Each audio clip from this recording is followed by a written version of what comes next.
The following presentation is not suitable for young children. Listener discretion is advised.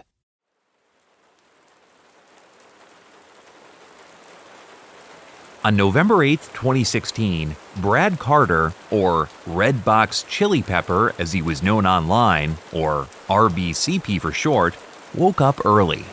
Looking out the window of his modest home, an ominous fog blanketed the surrounding Albany, Oregon landscape. Albany was where Brad was currently calling home. He never seemed to be able to hang around anywhere too long. It had been that way his whole life, since he first left home at 17. He sat at his workspace and booted up his computer and got down to work. Carter had many jobs over the years to pay the bills, but his true work, his true passion, was the Phone Losers of America. Brad Carter was the creator and driving force behind the infamous and, frankly, legendary hacking group which he founded back in 1994. Presently, he was wrapping up editing and mixing a new episode of his PLA radio show. Over the years, the Phone Losers of America had achieved a certain notoriety amongst hackers and phone freak subculture. Apart from their zines and how-tos for hacking, Carter and the Phone Freaks were primarily known for their prank calls. Throughout the years, the losers had never stopped prank calling for one reason. It's fun, and it's funny. It didn't matter if it was an old lady from Indianapolis named Mildred Monday, who he pestered at least once a year, or a random Walmart. Walmart, this is Jimmy. Carter just generally loved messing with people. He was putting the final touches, editing down a prank call with the hotel front desk, one of their specialties. His headphones in and microphone plugged into his laptop to do some last-minute voiceovers and corrections. For that reason, he didn't hear the first knock. When they banged louder, he removed his headphones, thinking he might have heard something. Dead silence until... what now? Carter thought as he got up to see who it was. He thought it might be his neighbor telling him to throw away his carved PLA pumpkin from Halloween. He'd been holding a PLA pumpkin photo contest on Facebook, but by now, his was attracting flies. Another banging at the door, this time much louder. "Who is it?" he asked with his patented calm, non-threatening, almost lazy-sounding voice. It was this voice that convinced so many company employees and customers to hand over important information over the phone.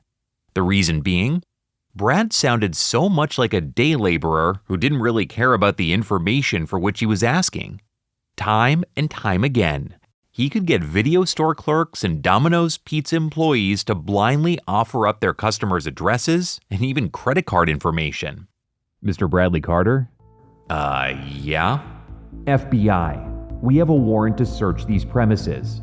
Brad stood there, shocked by this sudden turn of events. But that wasn't all. "We also have a warrant for your arrest." Carter laughed at the way the FBI agent held off the second part. Never one to take things too seriously, Brad opened the door. His shock had worn off, and now his curiosity kicked in. "So, what are the charges?" U.S. Code Section 1030, Fraud and Related Activity in Connection with Computers. Brad racked his brain.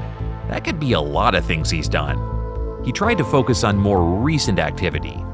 As FBI agents flowed into his house, manhandling his small-scale recording setup, it finally popped into his head.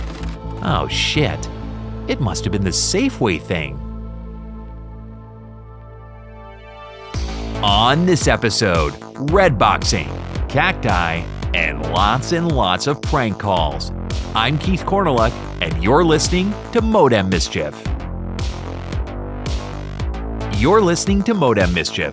In this series, we explore the darkest reaches of the internet. We'll take you into the minds of the world's most notorious hackers and the lives affected by them. We'll also show you places you won't find on Google and what goes on down there. This is the story of the Phone Losers of America. A quick note before we get started. Modem Mischief has always been an independent production, which is why we could use your support. If you like the show, consider supporting us on Patreon.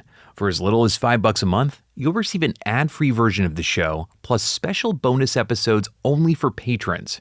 Or if you prefer to wear your support on your sleeve, check out our latest merch. Links in the show notes. We've got everything from comfy hoodies to sick coffee cups. Your support will keep this show in production, and we're grateful as all hell for those who've been supporting us. And now, on with the show. The PLA, or Phone Losers of America, would become a phenomenon in hacker culture in the 90s.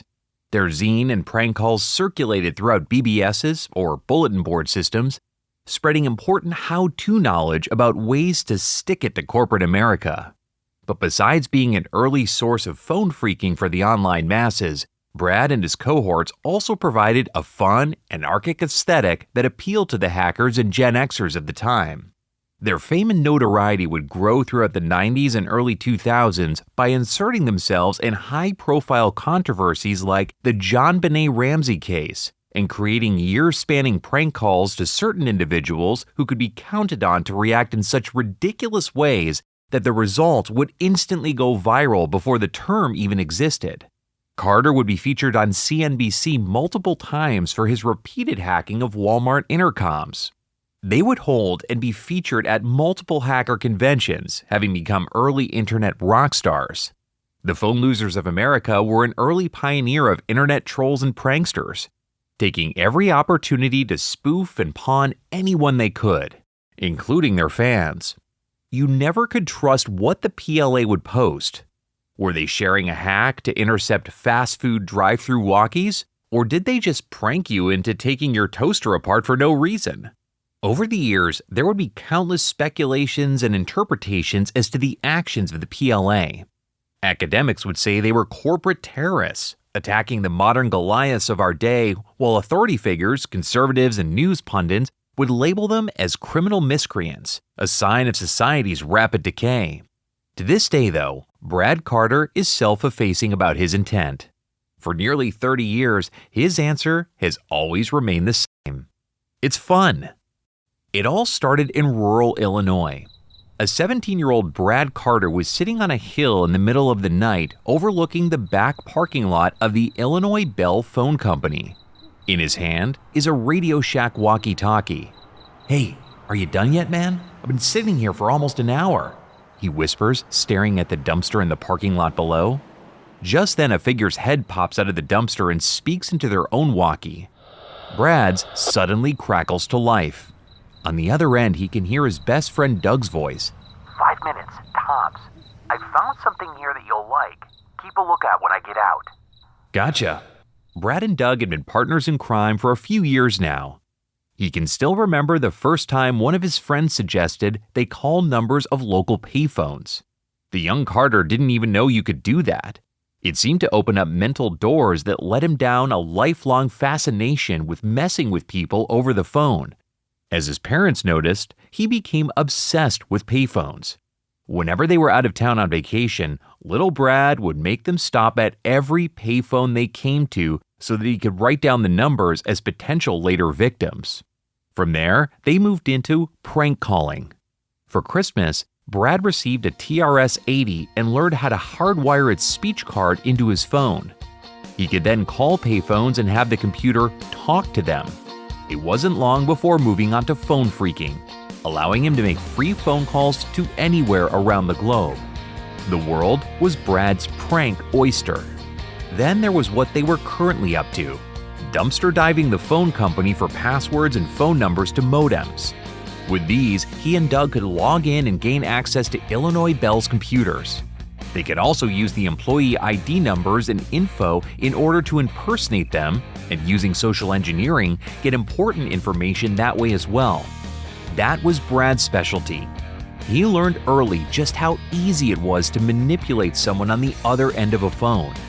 Brad turned the music on his Walkman up and laid back on the grass, staring up at the full moon and the clouds rolling past him. He planned to listen through the end of the song before sitting up and giving Doug the all clear. Little did Brad know, as he laid on the hill, listening to Love and Rockets, a late-night dump truck pulled into the parking lot. Its metal prongs jutted out and took hold of the dumpster, lifting it and Doug up into the air. Brad, Jesus, where are you? Doug's voice in the walkie finally broke through Brad's muffled headphones, and he looked up just in time to see the dumpster about to be overturned. In an instant, Brad's up and running down the hill, waving his arms towards the garbage truck. "Wait, there's somebody in there!" He no longer cares about getting caught, about pulling off a subversive mission in the middle of the night, digging around a dumpster for just some stupid fucking phone records.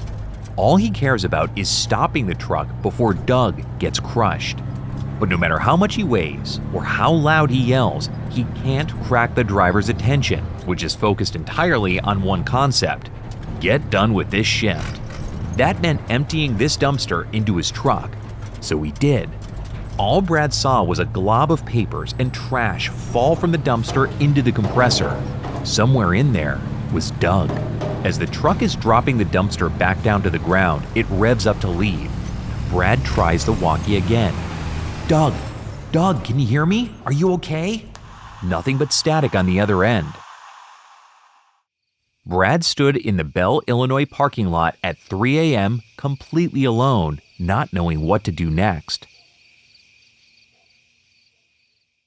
As he recounts in the book Phone Losers of America, "If the police stopped me on the way to the car, I would have been incapable of lying to them.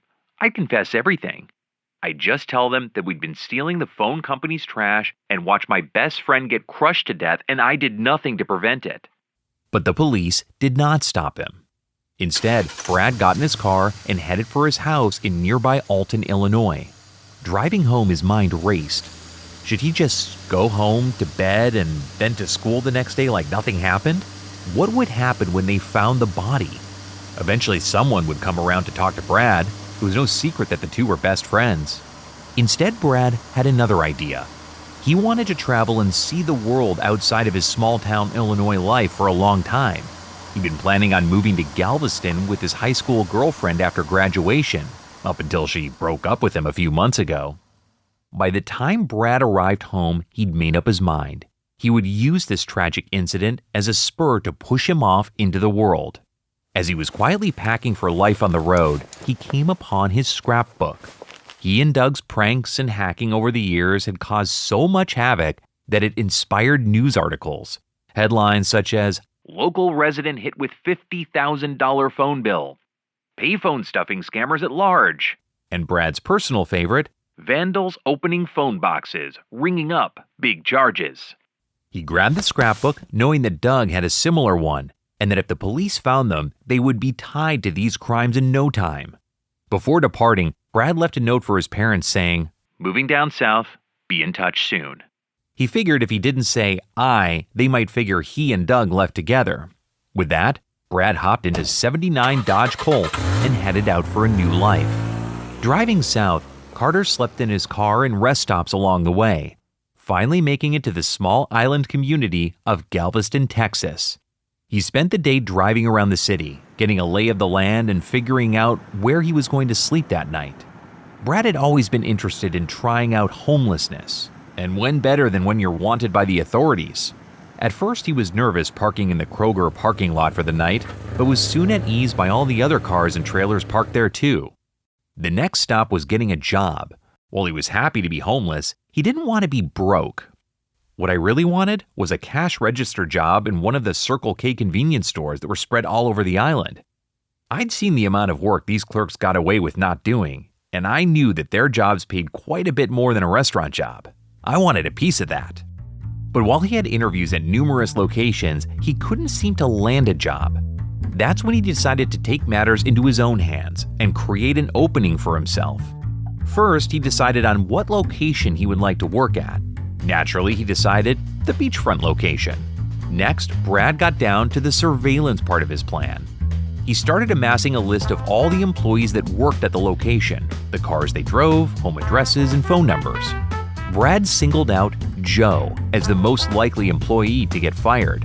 From there, he nudged the process along. While the employees were busy with customers, Brad snuck in the back office and stole the employee's schedule for the week.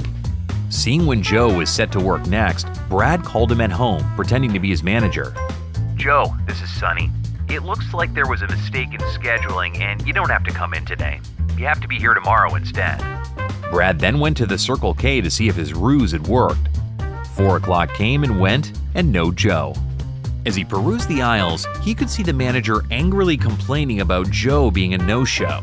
So far, so good. Unfortunately, the next day, Joe was still working, so he ramped up his sabotage efforts.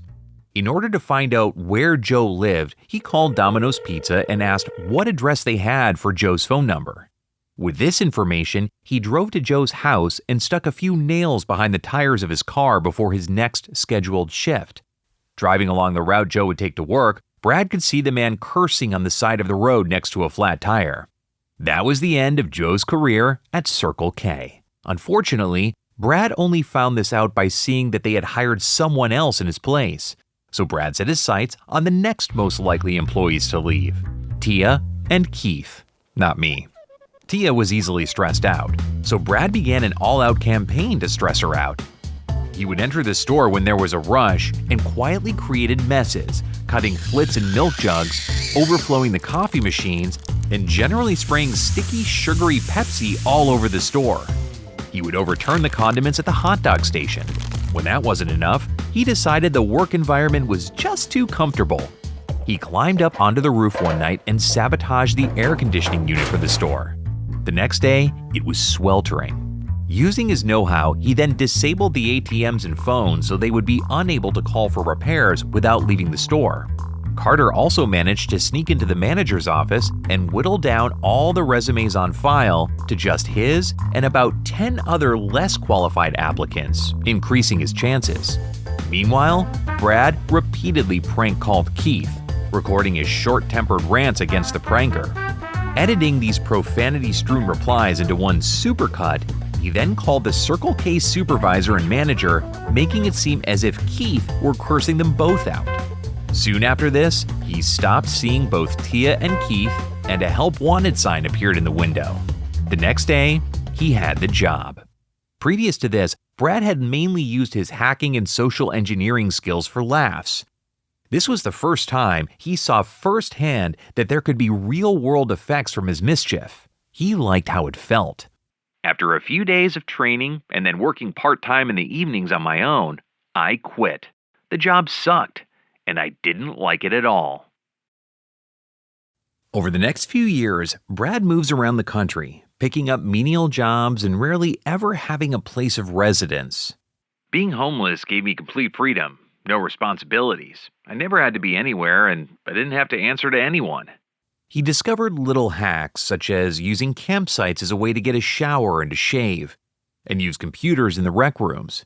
While living in Indianapolis, he stumbles upon an invaluable resource for wandering vagabond: the local university campuses. Eventually, I found a perfect indoor home in Indianapolis, the IUPUI campus. The entire campus seemed to be completely unlocked and unguarded at night. Even some of the basement rooms with giant radioactive warning signs on them were unlocked. Some nights I slept in a student lounge or in a random classroom. I'd toss some of my books and notebooks around me, hoping to make anyone walking by think I'd just fallen asleep studying. As a 17-year-old, he can pass for a student at any campus. It also allowed him full access to libraries and computers. It was during this time that he became more engaged in the early internet culture and more involved in forums and BBSs. BBSs were the internet before the internet. While Brad had run away from home, he still kept in touch with one of his oldest friends, Zach, or as he would be known on the internet, El Jefe. Zach was one of Brad's earliest prank teammates and was his cohort in the legendary Dino and his cordless phone prank call. Brad continued to hop around cities expanding his hacking network, while Zach stayed behind in their hometown of Alton, Illinois. What both he and Zach noticed online was a certain preciousness within the hacking culture. While there was useful information on the online bulletin boards and zines about how to break into systems and other nefarious tools, they were all written in such an aggrandizing way that made the two regular Midwest kids sick. As Rob T. Firefly, future member of PLA, would describe the scene at the time, "In the mid-90s, the BBS scene was still desperately trying to be all cool and underground and exclusive. Countless text files, which mostly looked and sounded alike, wrapped around what actual information they had in an air of forced mystery. All, "We're super elite and we grace you with this meager info because we're so much smarter and cooler than you." In 1994, Zach typed a sarcastic message on a local bulletin board. "Well, I'm going to start a really cool hacker group and I'm going to call us the Phone Losers of America." While Zach was joking, Brad loved the idea. Thus began the very preliminary beginnings of the Phone Losers of America. Earlier that year, Carter had gained a bit of notoriety by figuring out a way to hack into any WWIV BBS, a popular brand of bulletin board software at the time. Logging in as different people, Brad was able to turn people on the boards against each other and watch the drama unfold. Eventually, people started figuring out that I was responsible and everyone wanted to kill me. But then some people started begging me to teach them how to hack. Not wanting to paint himself as some master hacker, Brad instead wrote what would eventually be the first issue of the Phone Losers Zine, wherein he sets it up as if he's going to teach everyone how to hack a BBS, only for the final instruction to be waiting till the operator leaves their house and taking an axe to their computer. This set the template for what the Phone Losers were all about. While they might be able to bestow practical hacking wisdom, they also might just be taking a piss out of you. In late 1994, Brad Carter moved from Oregon to Austin, Texas. This was a rare time when Carter had both a job and an apartment. He continued to write issues of the PLA Zine. One of the major reasons for moving to Austin, besides the general good, weird vibes, was that it was home to one of the first hacking conventions in North America known as HoHoCon. Zach joined him, and Carter used some of his money earned from his convenience store job to print up 1,000 phone loser cards, which they passed out all over the Ramada Inn, which hosted the convention. While back in Illinois, Brad uploads the first 14 issues of the PLA Zine to all the local Illinois BBSs he can find before returning to Austin. In Texas, Brad creates his own PLA BBS and continues to upload zine articles. These range from practical how-tos such as how to build a Redbox, dumpster diving and looting bell trucks, to ruining the life of a 7-Eleven employee, which Carter wrote while in the middle of his shift at a 7-Eleven. Issue 14, Dino's Cordless Phone, featured an all-night prank marathon conducted by Brad and Zach to their dim-witted neighbor whose cordless phone they were able to listen in on using a radio scanner. Throughout the night, they convinced Dino that his house is bugged and under surveillance, have the cops show up, and take turns harassing him, all to which he stays on the line and talks with them for long periods of time. Not only that, with the scanner, they're able to hear all of the ranting calls he makes to his wife working at the nearby hospital. The transcript is the first inkling of the recorded prank calls that would make the PLA an early celebrity of the internet and bootleg tape era of the 1990s. The online boards lit up with excitement over this new anarchic presence. Everyone reads and reposts the PLA Zine. Brad had numerous people reaching out, offering articles and advice for future issues. Back in Illinois, the PLA also attracted attention thanks to Zach. The Bellevue News-Democrat, the newspaper in Bellevue, Illinois, became interested in the PLA, publishing 2 front-page stories and 1 editorial on the rising hacker zine. It did not paint the group in a positive light. Just after Brad left Illinois for the airport, his father heard a knock at the door. Answering it, he was met by 2 Madison County sheriffs looking for one Brad Carter. They had a warrant for his arrest. Brad's father told him that their son had already left, flying back to Oregon. The police even tried to catch Carter at the St. Louis airport, but just missed him. The PLA Zine ran for 2 years. During that time, Carter brought many of his computer-savvy friends as collaborators. In addition to Zach, or El Jefe, there was Linear Logic Box, Rob T, Firefly, and Calamar. These would be the core members of the PLA, participating in prank calls and videos throughout the years. On May 5, 1997, Brad issued Issue 46 and announced it would be his last. The issue had a very conclusive nature to its contents, thanking all involved and tying up loose ends. One of these was finally revealing why the PLA mascot was a cactus. The source of this, like so many PLA jokes, went back to when he and his friends would prank call someone. they would only say the word cactus, phrasing it as either a question or a statement. While the zine might have been dead, Brad was far from finished creating mayhem under the PLA banner. After releasing issue 46, Carter created his first website, phonelosers.org, finally leaving the BBS technology behind. The website would not only act as an archive for the PLA zine, Brad wanted to use it as a base for other sites.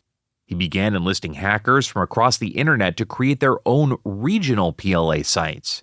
In no time, there were over 100 of these regional sites, all linked to by Brad, and each one containing important hacks, phone numbers, and prank and vulnerabilities in whatever city the site was based. It was an infrastructure for phone freaks and hackers to exchange information and ideas. While this was a noble attempt by Carter to spread free information, by the late 90s, with the dawning of internet culture and his own merchandising of CDs and tapes of his prank calls, this is ultimately what PLA became most known for. One of PLA's most famous internet feuds occurred in 1997, not long after Brad had created the website. Not only did it intercept a large-scale scandal at the time, bringing the group into larger internet life, it would also prove to be one of the earliest examples of a trend that would explode online for years to come. Samantha Dahl, a sometimes member of PLA going by the name Tanest, and Logicbox stumbled upon a message board known as the Boulder News Forum, originally created for citizens of Boulder to discuss local news and happenings. In the wake of the murder of JonBenet Ramsey, the child beauty pageant star at her home in Boulder, the forum quickly turned into a breeding ground for conspiracy theories and bored housewives acting as amateur detectives. The forum's software was rudimentary. They didn't even require members to log in, so you could post under whatever name you wanted. Tanest and Logicbox couldn't believe their good fortune. They proceeded to impersonate members of the BNF, proposing the wildest of theories just to watch everyone on the forum freak out. Hey, RBCP, take a look at this. This had been going on for several months by the time Brad was brought on. He instantly fell in love. It was an opportunity to do two things he loved. One, prank a group of high-minded idiots, and two, self-promotion. I started bringing up the PLA name as often as I could, and we all began posting new theories about the murder that involved toll fraud devices called Redboxes, saying that stacks of them had been found in the walls of the Ramsey home. We also dropped names, locations, and events related to the PLA Zine. The result was that some members of the forum actually bought into these theories and would mention them repeatedly. When Logicbox wrote an article about the BNF on the new PLA Zine, it brought a wave of new members to the forum, all wanting a piece of the fun. Over the next 2 years, Brad and the PLA carry out a campaign of terror against the BNF, clogging the forums with ridiculous notions and nonstop mention of themselves. The result was even funnier. Members of the Boulder News Forum came to the conclusion that the PLA was working for the Ramsey family, hired to derail their important online investigation. BNF post by Faith. The good news is that an arrest is near. Then Ramsey won't be able to afford to pay the PLA anymore, and they will have to get real jobs. The PLA will be known forever as losers who worked for scum. They might as well have helped twist the rope around JonBenet's neck. Any attempt the BNF administrator took to regulate the forum was quickly turned against them. When they started displaying the IP addresses of each member, the phone losers were thrilled. They could now find out the real identities of each member, and with that came phone numbers, which they could prank call. Eventually, the forum stopped being about the JonBenet murder and became a full-scale discussion of the PLA and how they could be brought down.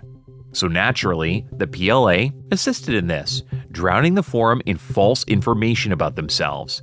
When the BNF members started posting trash on a PLA forum site, Brad simply modified his site's code so anything written would get redirected to the BNF forum. Infighting broke out between all BNF members, some saying they would ignore the PLA while others became obsessed. The PLA, meanwhile, ate it up. Before the forum was finally shut down, the Boulder News members became so desperate they began invoking Native American curses against the PLA. A member known as Black Wolf wrote, You have offended me and my people with your profanity and injustices being sent out into the universe. My people have come together to place a terrible curse on you and the one you serve. You will suffer extreme embarrassment and mental anguish. We are placing this curse on various organs in your bodies. Some have to do with a sexual nature. I know you won't take this seriously. Many haven't, and the results have not been pleasant. It is my obligation to foretell you of this. Not long after, the administrators left a message announcing they'd be shutting down the forum to negative parties posting members' personal information and threatening them. The PLA had a good last laugh about this, considering they never actually did this. It was the sincere BNF members that posted PLA's personal info and sent threats and curses. Ultimately, the members of the Boulder News Forum drifted off to another online discussion site. Brad was sad to see the fun end, but got a nice surprise in 2008, 11 years after the BNF was shut down. A man named Richard Cardo, claiming to be a private detective, began uploading videos to YouTube detailing his theory that Brad Carter was, in fact, the true killer of JonBenet Ramsey. What did Brad think of this? It's one of the greatest things that's ever happened to me. This is when the phone pranks of the phone losers became more important and they enter into one of their major ongoing prank attacks. First, the elite super hacker, Curtis Lee Jones, who in reality was a man who stalked and threatened numerous women in the Oregon area. Carter had heard about Jones, found his number, and began prank calling him. The phone losers didn't realize how prime a victim they had. Curtis presented himself as an elite computer hacker who already had all their information and would induce a campaign of torment against them, ruining their lives. He never did, as was the case with so many of the losers' victims. They talked a big game with little to no follow-through. At this point, the PLA was flying high, with a growing notoriety from fans and underground hacking groups and prank calls. But how long could this last? With the coming of the millennium and the increased traffic on the internet, the PLA's star was rising. Their website brought in a steady income from selling CDs of their prank calls. With the increase of streaming audio and video, younger people were turning more and more to the internet to get their fix of humorous content. PLA had it. In the late 90s, Brad and his friend Evil Cal began making short, funny videos for the PLA site, which they called PLA TV, which became a hit in the early days of viral videos. You never knew what you were going to get, either authentic phone fraud advice or a prank on the viewer, getting them to disable their toaster looking for a piece that could enhance their radio scanner abilities. The website built up a solid fan base, and listeners came to love Brad's regular phone prank victims.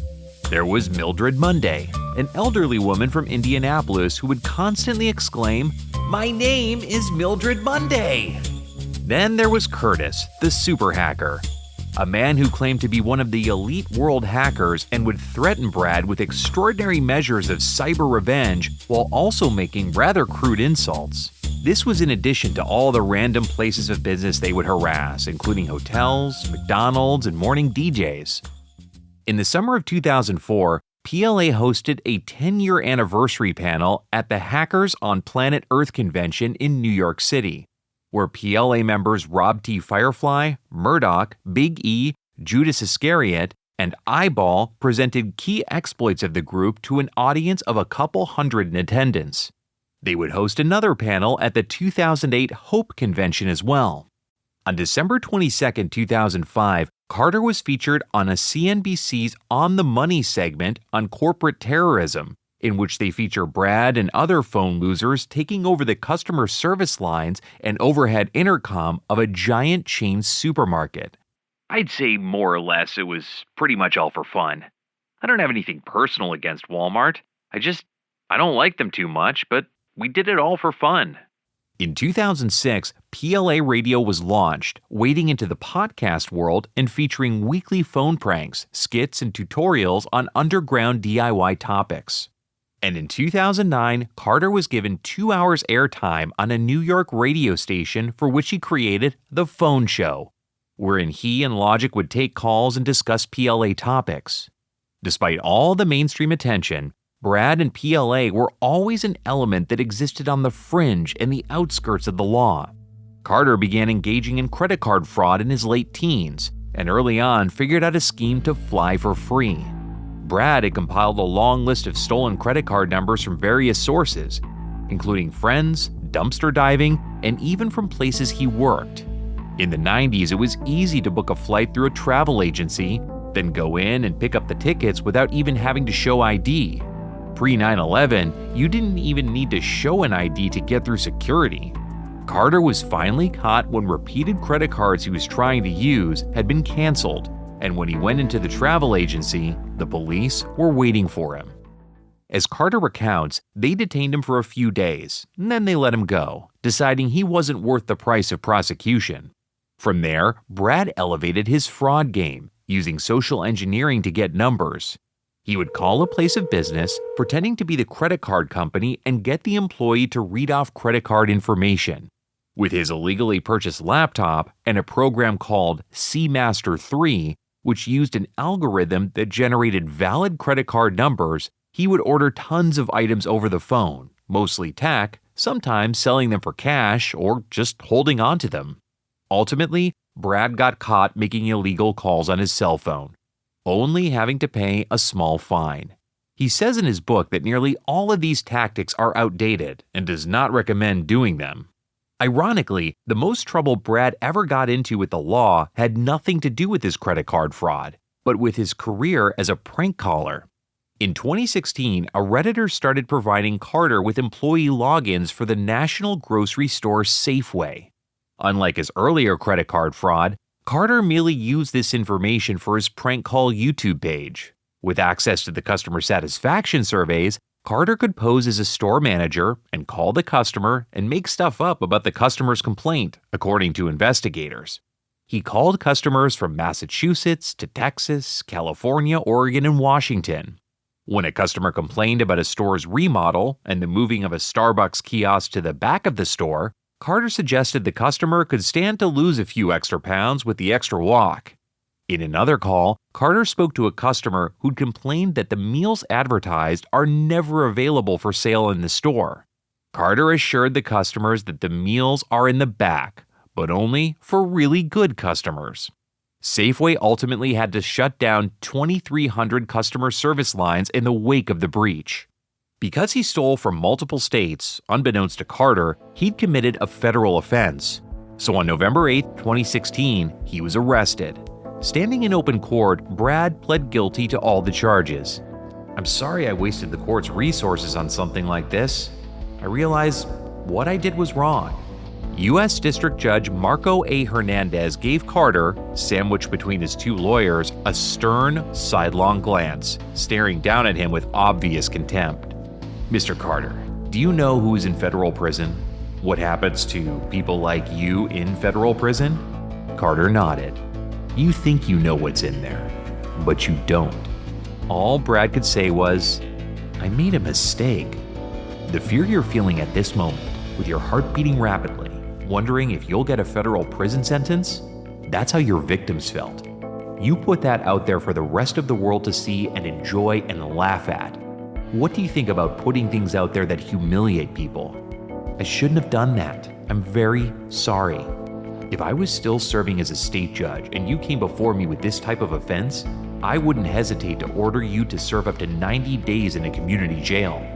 Just as Brad managed to eke out of too much trouble, the federal charge ultimately worked in his favor because federal courts have limits to what sort of judgments they can hand down.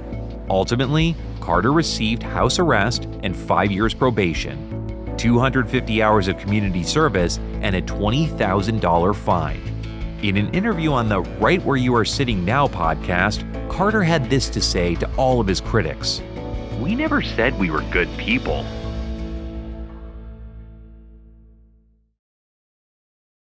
Since Carter's arrest, not much has changed. Still living a quiet life in Oregon. Although now he's technically considered a convicted federal felon. Otherwise, he's still just doing what he loves: prank calls and causing havoc. He no longer posts incriminating videos on his personal YouTube page. He still runs the PLA website in addition to multiple podcasts. The phone show is still going strong, and he still performs pranks as often as he can. In 2018, Carter uploaded a video on his Facebook page of him and a few other PLA cohorts donning Walmart vests and went around the store pretending to be employees, giving customers wrong information, and even getting into arguments before security kicked them out. The other PLA members continue to engage in some of Brad's phone pranks and online shenanigans. Rob T. Firefly has become a community activist in New York, also writing plays and podcasts. Some of the other members have branched off as well to their own podcasts. Logicbox, one of the originators of the BNF trolling, started the notable Geekbox. In 2010, Carter published the official Phone Losers of America book, in which he recounts his early years of living as a homeless hacker, the rise of the PLA, and some of their most famous exploits.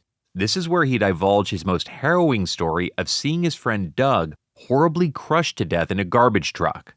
In fact, compared to the rest of the book's lighthearted tone, it feels a bit out of place. So whatever happened with Doug and Brad's run from the law, well, in the final chapter of the book, Brad details a rather overly dramatic encounter with Doug, who actually escaped the truck and spent years tracking Brad to enact revenge before throwing Doug out of a moving van. The book ends with Brad's classic nonchalant attitude of going back to a payphone to try out this new Redboxing device. Did any of that really happen? Well, after hearing this episode of Brad's penchant for fucking with people, we'll let you be the judge. Brad Carter is still out there, still doing what he loves for the pure reason that it's fun. So be careful the next time you get a call from an unknown number. It might be one of the losers on the other line. I'm Keith Corneluk, and you're listening to Modem Mischief. Thanks for listening to Modem Mischief. Don't forget to hit the subscribe or follow button in your favorite podcast app so you don't miss an episode. This show is an independent production and is wholly supported by you, our listeners, and the best way to support the show is to share it. And another way to support us is on Patreon or as a paid subscriber on Apple Podcasts. For as little as $5 a month, you'll receive an ad-free version of the show, plus bonus episodes exclusive to subscribers. If comfy tees, dope coffee cups, or hoodies is your thing, well, you can support us by buying something from our merch store. Links in the show notes. Modem Mischief is brought to you by Mad Dragon Productions and is created, produced, and hosted by me, Keith Corneluk. This episode is written and researched by Ed Leer. Edited, mixed, and mastered by Greg Bernhard, aka Sir Gregor the Very, Very Small. The theme song You Are Digital is composed by Computer Bandit.